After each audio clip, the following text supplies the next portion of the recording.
కవినై కవితనై భార్యనై భర్తనై కవినై కవితనై భార్యనై భర్తనై మల్లెల దారిలో మంచు ఎడారిలో మల్లెల దారిలో మంచు ఎడారిలో పన్నీటి జయ గీతాల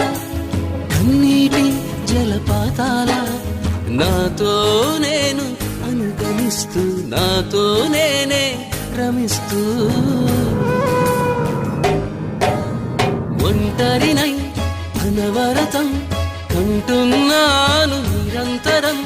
కలల్ని కథల్ని మాటల్ని పాటల్ని రంగుల్ని రంగవల్లుల్ని కావ్య కన్యల్ని ఆడపిల్లల్ని జగమంత కుటుంబం నాది